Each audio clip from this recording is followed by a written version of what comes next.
Saviez-vous que, pour la première fois dans l'histoire, des milliers de personnes choisissent la crémation plutôt que l'inhumation traditionnelle au moment de leur décès? Selon les experts, cette tendance va continuer à croître. Et dans les 10 prochaines années, près de 70% des gens préféreront la crémation à l'enterrement classique. Alors, la question se pose. Les chrétiens devraient-ils envisager la crémation? Parlons-en dans cette vidéo. Nous allons aborder 4 questions principales. La première est, qu'est-ce que la crémation exactement? La deuxième, que dit la Bible à propos de la crémation, si elle en parle? La troisième, qui est la question que l'on me pose le plus souvent, concerne l'impact éventuel de la crémation sur mon corps, ressuscité et glorifié que Dieu créera pour moi au moment de l'enlèvement.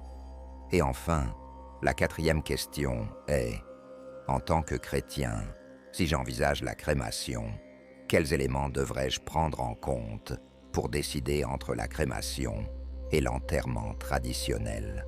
Commençons par la première question. Qu'est-ce que la crémation exactement? La crémation est un processus où le corps est soumis à des températures extrêmement élevées dans une chambre de crémation, réduisant essentiellement le corps à ses éléments fondamentaux. La majeure partie du corps, y compris les tissus mous, est vaporisée, ne laissant que les os.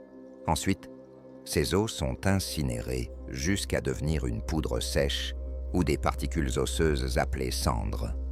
La Bible dit ceci: « C'est à la sueur de ton visage que tu mangeras ton pain, jusqu'à ce que tu retournes à la terre, puisque c'est d'elle que tu as été tiré, car tu es poussière, et tu retourneras à la poussière. » L'idée ici, en ce qui concerne la crémation, repose sur le fait que Dieu a utilisé la poussière de la terre pour créer nos corps. Et ainsi, à travers la crémation, on retourne essentiellement à l'état originel que Dieu a utilisé pour créer l'humanité.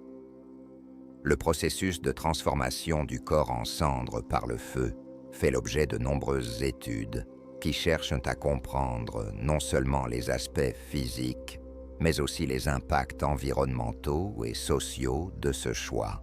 Selon les données de l'Association nord-américaine de crémation, le taux de crémation n'a cessé d'augmenter, reflétant des changements dans les préférences sociales, les contraintes économiques et les préoccupations écologiques.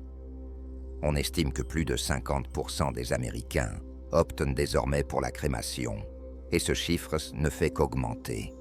D'un point de vue scientifique, la crémation est souvent présentée comme une alternative plus durable par rapport à l'enterrement traditionnel. Les recherches montrent que les sépultures classiques occupent de vastes terrains et impliquent l'utilisation de produits chimiques pour l'embaumement, ainsi que des cercueils en bois et des pierres tombales, le tout ayant un impact environnemental non négligeable. En revanche, la crémation, bien qu'elle consomme de l'énergie et émette du dioxyde de carbone, nécessite moins d'espace et de ressources, ce qui correspond à un désir croissant de pratiques plus écologiques. Au-delà des considérations environnementales, la crémation reflète également un changement dans les normes culturelles et religieuses. Certaines traditions l'aperçoivent comme une forme de purification et de libération, tandis que d'autres se tournent vers la Bible et les textes sacrés pour trouver des conseils sur cette pratique. Passons maintenant à la deuxième question. Que dit exactement la Bible, si elle en parle, à propos de la crémation? Vous serez peut-être surpris d'apprendre que dans les plus de 200 occurrences de la mort mentionnées dans l'Ancien Testament, l'inhumation traditionnelle est le mode de disposition des corps le plus souvent décrit. Cependant, nulle part dans la Bible, il n'est affirmé que l'enterrement est la seule méthode ou qu'il devrait l'être. Il existe plusieurs références dans la Bible où des corps sont brûlés, mais aucune mention directe de la crémation, telle que nous la connaissons aujourd'hui. Permettez-moi de vous donner un exemple. Vous vous souvenez peut-être que Saül et ses fils ont été vaincus en bataille par les Philistins. Ensuite, lorsque certains Israélites ont retrouvé leur corps, il est dit ceci: « Tous leurs vaillants guerriers voyagèrent de nuit jusqu'à Beth-Shan. Ils descendirent les corps de Saül et de ses fils du mur, les transportèrent à Jabesh, où ils brûlèrent les corps. Ils prirent ensuite leurs os et les enterrèrent sous le tamaris à Jabesh, et ils jeûnèrent pendant 7 jours. » Ce qui s'est probablement passé dans cet exemple est que les corps de Saül et de ses fils étaient dans un état tel, peut-être mutilés ou trop détruits, qu'un enterrement traditionnel ou le transport de ces corps vers un lieu approprié pour les enterrer n'était pas faisable. Ils ont donc décidé de brûler les corps. Une autre référence à des corps brûlés, mais pas nécessairement à la crémation, se trouve dans 2 Rois 21, qui dit ceci: « Manassé sacrifia aussi son propre fils dans le feu, pratiqua la sorcellerie et la divination, et consulta des médiums et des devins. » Enfin, dans 2 Rois 23, 6 et 20, il est dit: « Josias tourna son regard et aperçut plusieurs tombes sur la colline. Il ordonna que l'on retire les ossements et qu'on les brûle sur l'autel à Bethel pour le profaner. » Puis, au verset 20, il est dit: « Il exécuta les prêtres des sanctuaires païens sur leurs propres autels et brûla des ossements humains sur les autels pour les profaner. » Encore une fois, ces passages font référence à des corps brûlés, mais sans mentionner directement le concept de crémation tel que nous le comprenons aujourd'hui. Dans le contexte de 2 Rois 23, 6 et 20, l'action de Josias reflète une période de réformes religieuses intenses dans le royaume de Juda. Cet épisode de l'histoire biblique, rempli de symbolisme et de signification, met en lumière la complexité des pratiques funéraires et leur rôle dans le contexte culturel et spirituel de l'époque. Josias, dans sa volonté de purifier le culte et de restaurer une stricte obéissance aux préceptes de la Torah, entreprit une campagne vigoureuse contre les lieux de culte païens. Le fait de brûler des ossements humains sur les autels à Bethel n'était pas seulement une démonstration de désapprobation religieuse, mais un acte visant à éradiquer toute trace des pratiques considérées comme abominables. Bien que cet acte ne soit pas directement lié à la crémation en tant que pratique funéraire choisie ou rituelle, il met en lumière la manipulation des restes humains dans des contextes religieux et le symbolisme puissant du feu, à la fois pour la purification et la profanation. D'un point de vue scientifique, la crémation implique des processus qui ont été étudiés tant sur le plan éthique qu'environnemental.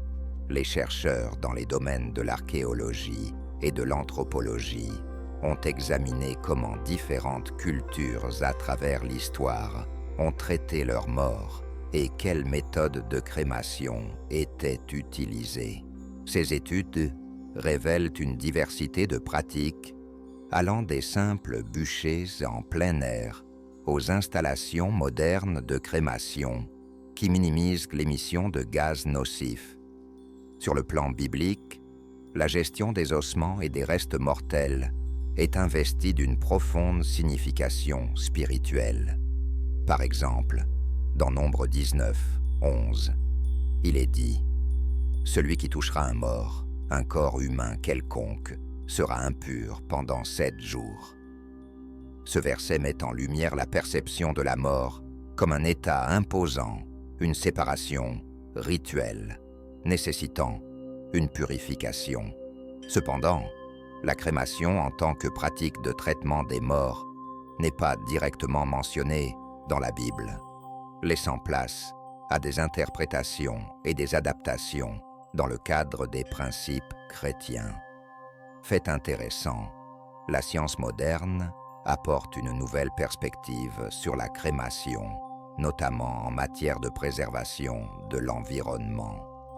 Des études comparatives entre l'inhumation traditionnelle et la crémation soulignent que cette dernière peut être considérée comme une alternative plus durable, réduisant l'empreinte écologique liée à l'utilisation de terrains pour les cimetières et à la décomposition des corps qui émettent du méthane, un gaz à effet de serre puissant. Ainsi, le récit autour de la crémation, entrelacé avec les réflexions bibliques et les découvertes scientifiques, dépasse la simple disposition des restes mortels et aborde des questions fondamentales concernant la pureté, la mémoire, l'identité et la continuité spirituelle. Dans le contexte contemporain, le choix entre l'inhumation et la crémation est influencé par une matrice de facteurs tels que les croyances religieuses, les considérations environnementales et les désirs personnels. Ainsi, le dialogue entre foi et science continue de façonner les pratiques funéraires, reflétant à la fois le respect des traditions et l'adaptation aux exigences du monde moderne. Passons maintenant à la troisième question que beaucoup de gens posent. Comment cela affecte-t-il mon corps ressuscité? Qu'en est-il du corps que Dieu me donnera lors de l'enlèvement? Et que se passera-t-il avec tout cela? Eh bien, voyons ce que la Bible dit à propos de nos corps glorifiés dans 1 Corinthiens 15. Il est écrit: « Il en est de même de la résurrection des morts. Le corps est semé corruptible, il ressuscite incorruptible. Il est semé méprisable, il ressuscite glorieux. Il est semé faible, il ressuscite plein de force. Il est semé corps animal, il ressuscite corps spirituel. S'il y a un corps animal, il y a aussi un corps spirituel. » Beaucoup me demandent, comment Dieu va-t-il reconstituer mon corps si je choisis la crémation? Permettez-moi tout d'abord de vous rappeler que Dieu a utilisé la terre et la poussière au commencement pour créer l'humanité. Alors, si Dieu a utilisé la terre et la poussière pour créer l'homme, ne pensez-vous pas qu'il est suffisamment puissant pour utiliser de la poussière ou des cendres afin de recréer votre corps? Voilà la première chose. La deuxième chose à considérer, c'est qu'il existe toutes sortes de façons dont les corps peuvent être détruits. Ils peuvent être mangés par un lion ou un requin dans l'océan, détruits dans une explosion pendant la guerre, ou brûlés, n'est-ce pas? Dieu n'est pas limité par la manière dont les corps ont été dispersés ou détruits. Il n'est pas contraint par les circonstances dans sa capacité à recréer un corps pour nous, que nous aurons pour l'éternité. Mais l'élément le plus important à comprendre est le suivant. Quelle que soit la durée pendant laquelle une personne est décédée, à un moment donné, tous nos corps finiront par se décomposer en poussière. Si l'on se réfère à la science, on peut constater que cela prend du temps pour que les tissus mous se décomposent. Parfois, cela peut prendre des mois ou des années avant que notre corps ne se décompose complètement, au point qu'il ne reste qu'un squelette. On appelle cela la squelettisation, je crois. Et ensuite, il peut falloir des décennies, voire des siècles, pour que notre squelette se décompose totalement en poussière, en fonction du sol dans lequel le cercueil a été placé, de la qualité du cercueil ou d'autres facteurs. Ainsi, il peut effectivement falloir des décennies, voire des siècles, pour que nos corps se décomposent entièrement en poussière. Donc, en fonction de la durée pendant laquelle une personne est décédée, la réalité est que tous finiront par retourner à la poussière. Nous tous, n'est-ce pas? Sauf si vous mourrez et que le Seigneur revient peut-être le lendemain, l'année suivante ou à tout autre moment. Ainsi, l'idée principale et que Dieu n'est en aucun cas limité par la manière dont nos corps ont été traités en ce qui concerne sa capacité à recréer un corps. Les études scientifiques sur la décomposition montrent que ce processus est influencé par de nombreux facteurs, notamment la température, l'humidité et la présence de micro-organismes. Ces recherches sont corroborées par la taphonomie, la science qui étudie les processus de décomposition, de fossilisation et de préservation des organismes après la mort. Elles expliquent comment le corps humain se désintègre progressivement en composants plus simples, finissant par devenir une partie de la Terre dans un processus qui peut varier considérablement. Simultanément, les Écritures offrent une vision réconfortante sur la nature transitoire de la vie physique et la promesse de la vie éternelle. Dans 1 Corinthiens 15, 42 à 44, Paul parle de la résurrection des morts, disant « Ainsi en est-il de la résurrection des morts. Le corps est semé corruptible, il ressuscite incorruptible. Il est semé dans le déshonneur, il ressuscite dans la gloire. Il est semé dans la faiblesse, il ressuscite plein de force. Il est semé corps naturel, il ressuscite corps spirituel. » Ce passage reflète la croyance chrétienne que bien que le corps physique puisse périr et retourner à la poussière, il existe une forme d'existence qui transcende la matérialité, une existence spirituelle et éternelle, promise à tous les croyants. Ainsi, la quatrième et dernière question que nous allons aborder dans cette vidéo est la suivante. Comment puis-je décider si la crémation est le bon choix pour moi? Il y a plusieurs questions que vous devriez vous poser si vous envisagez cette option ou si quelqu'un que vous connaissez la considère comme une possibilité. Tout d'abord, et c'est peut-être le plus important, quel type d'enterrement ou de commémoration souhaitez-vous que vos proches organisent à votre décès? Si vous êtes placé dans une urne, celle-ci peut être déplacée d'un endroit à un autre. En revanche, si vous êtes enterré dans une tombe avec une pierre tombale, cela peut parfois offrir un lieu où vos proches pourront revenir. Nous savons que votre corps y repose tandis que votre esprit est parti, mais cela peut apporter du réconfort à vos proches de pouvoir se rendre sur votre tombe et de se remémorer les beaux souvenirs passés ensemble. Ce n'est pas possible si vous choisissez la crémation. Ensuite, dans cette même perspective, souhaitez-vous simplement être placé dans une urne? Ou préférez-vous que vos proches aient la possibilité, au moment de votre décès, d'assister à une cérémonie avec un cercueil ouvert, où ils pourront vous voir une dernière fois et véritablement vous dire adieu, tout en célébrant la vie que vous avez menée et l'impact que vous avez eu sur eux?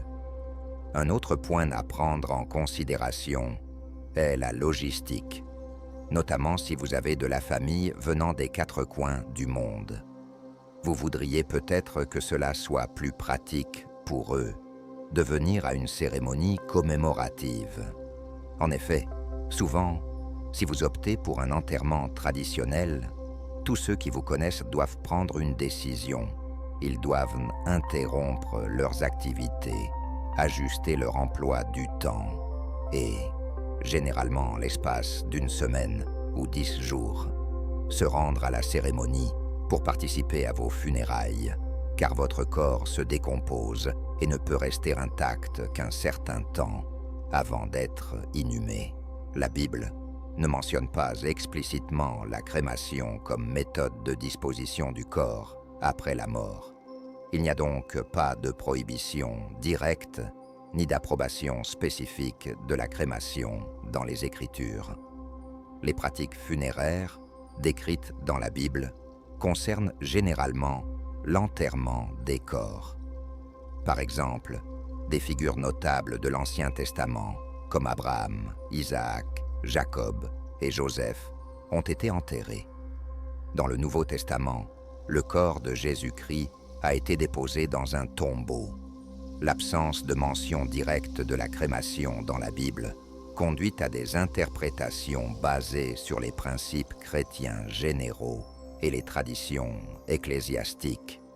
Certains affirment que, puisque le corps est considéré comme le temple du Saint-Esprit, 1 Corinthiens 6, 19 à 20, il doit être traité avec honneur et respect après la mort, ce qui favoriserait l'enterrement traditionnel.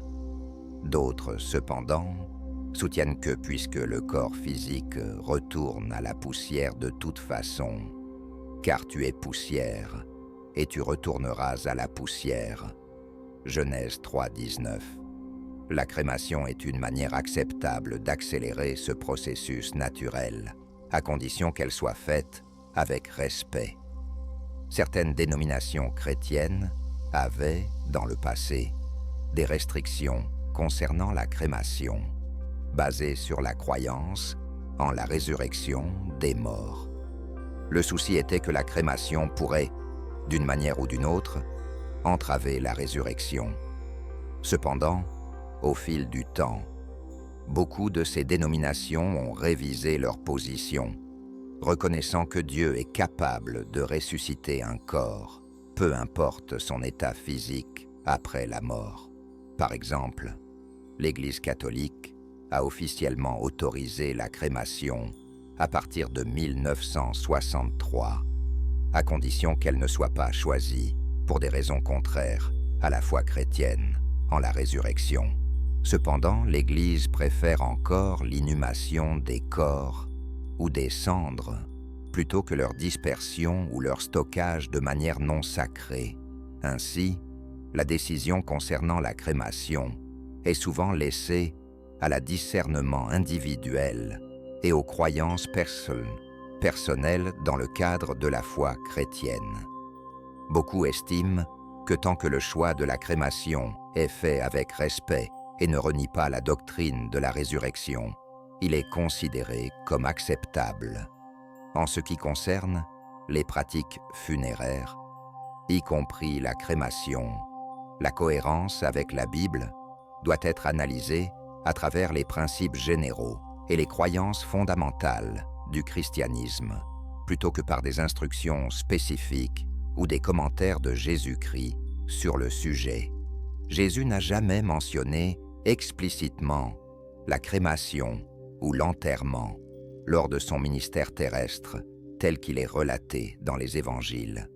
Son enseignement était davantage centré sur le salut, le royaume de Dieu, la foi, l'amour et la repentance.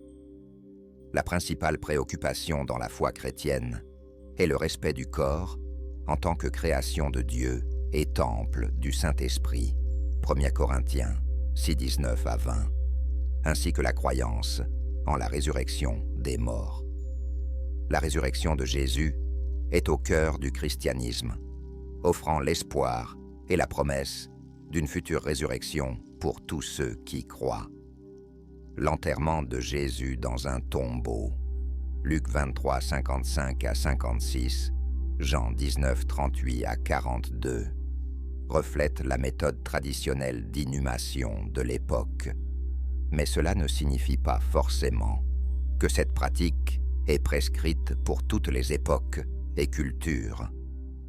Dans le contexte biblique et les croyances chrétiennes, ce qui est le plus constant, c'est la dignité avec laquelle le corps est traité après la mort et le maintien de l'espoir en la résurrection. Si la décision de choisir la crémation est prise avec respect et honneur pour le défunt, et qu'elle ne contredit pas la croyance en la résurrection du corps, alors elle peut être considérée comme une option viable pour les chrétiens. L'accent doit rester sur la signification spirituelle de la mort et de la résurrection, et non sur la méthode de disposition du corps. Il est également important de prendre en compte les traditions, les enseignements et les directives de la dénomination ou de la communauté religieuse spécifique à laquelle une personne appartient, car différents groupes peuvent avoir des interprétations variées de ces questions. En résumé, la cohérence avec la Bible, en ce qui concerne la crémation ou l'inhumation, ne repose pas sur une instruction directe de Jésus ou sur des commandements spécifiques, mais sur la manière dont ces pratiques sont réalisées, en respectant les principes chrétiens de dignité, de respect pour le corps et de croyance en la résurrection. Alors, mes frères et sœurs, j'espère que les réponses à ces 4 questions vous apportent de la clarté si vous vous trouvez dans une situation où, comme nous tous, il est difficile de parler de la mort, n'est-ce pas? Nous n'aimons pas y penser, n'est-ce pas? Mais il se peut que vous soyez en train de réfléchir au plan que vous souhaitez établir concernant la manière dont vous serez envoyé quand vous mourrez. J'espère que ces 4 questions et cette vidéo vous apporteront la clarté nécessaire pour prendre une décision sage. On se retrouve dans la prochaine vidéo. Que Dieu vous bénisse. Partagez avec vos connaissances et laissez un like ainsi qu'un commentaire avec votre opinion ci-dessous.